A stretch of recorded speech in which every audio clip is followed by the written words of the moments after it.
Well, well, good evening, my loves. It's your girl Ange, sliding in after dark with that tea that's still piping hot. If you're new here, pull up a seat, grab your wine or your water, whatever keeps you righteous, and let's talk about how grace, real grace, will always outlast a liar's mouth. Before we start, do me a favor real quick. Drop in the comments. Tell me what city you holding me down from tonight. Then hit that like button and follow so YouTube don't play with my algorithm. I see every single crown, baby. All right, let's get into it. Y'all, when I tell you Miss Evelyn thought she had me in checkmate, soft laugh, she really thought the game was over. Picture this. I'm 8 months pregnant, feet looking like stuffed croissants, waddling around her McMansion in Georgia heat, and this woman has the nerve to look me dead in my eyes and say, "That baby better come out looking like my son, or we gonna have problems." Mind you, I'm married to her perfect only child, Jonathan IV, the one she swears is the spitting image of his daddy. Fast forward to delivery day. My baby girl slides out screaming like she already knew the assignment. Caramel skin, my nose, my mama's ears, and a head full of silk just like my granny had. The nurse hands her to me, and I hear Miss Evelyn behind the curtain whisper, we'll see. We will see. I felt my ancestors sit up straight on my shoulder that day. 2 weeks later, Miss Evelyn shows up at my house unannounced with a manila envelope and a smirk sharp enough to cut glass. "Sweetheart," she says, fake sugar dripping, "I just want what's best for the family bloodline. I had a little test done at the hospital. You understand." She slides the paper across my coffee table like she is dealing blackjack. Results say 0.00% probability that Jonathan is the father.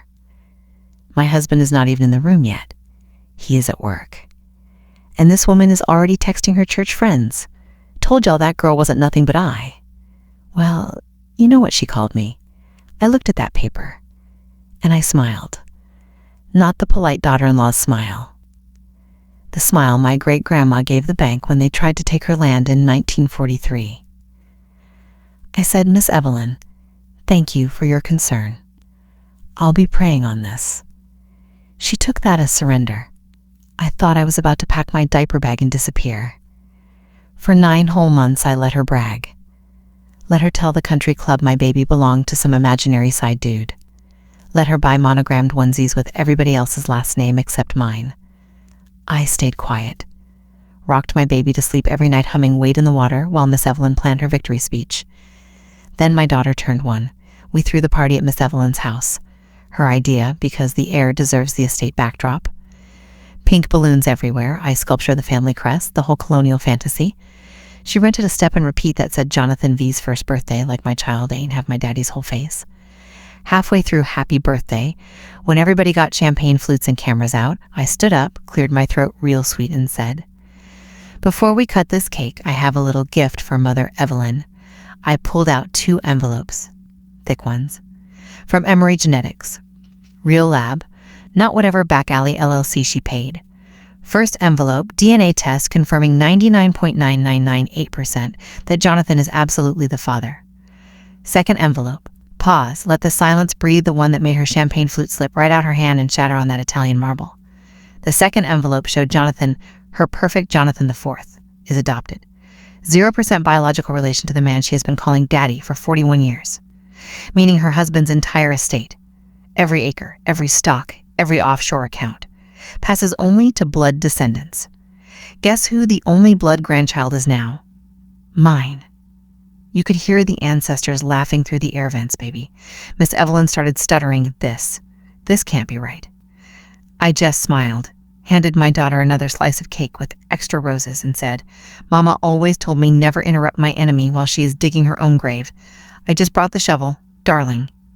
The rest of the party, pure cinema. Her cousin started looking at her sideways. The lawyer she hired to protect the bloodline asked for my number instead. And Jonathan, my husband, stood right next to me, kissed his daughter on the forehead, and told his mama, "You tried to take my family from me. You lost yours instead. We left that night with the diaper bag, the baby, and every future dollar that woman thought was locked up in her name. I didn't even take the balloons.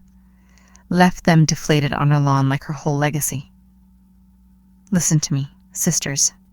Sometimes the wind ain't yelling back the first time they lie to you. Sometimes the wind is waiting, glowing, raising your baby in peace, stacking your money and your evidence while they dance on a stage you already burned down behind the curtains. I went from that girl to the matriarch of the entire bloodline in one envelope. And I did it with my edges laid, my therapy appointments kept, and my God on speed dial.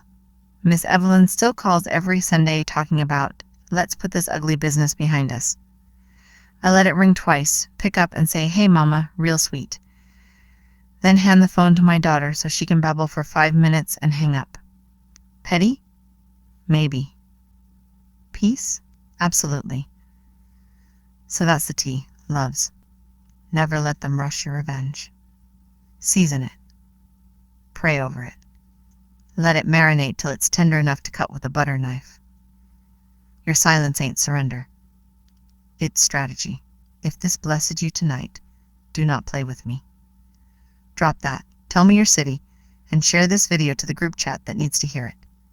Hit the bell so you never miss when I slide through after dark. Tomorrow night we are talking about the cousin who tried to sleep with my husband at the family reunion and woke up bald. You are not ready. I love y'all down. Protect your peace, protect your bloodline, and I'll see you tomorrow. Mwah.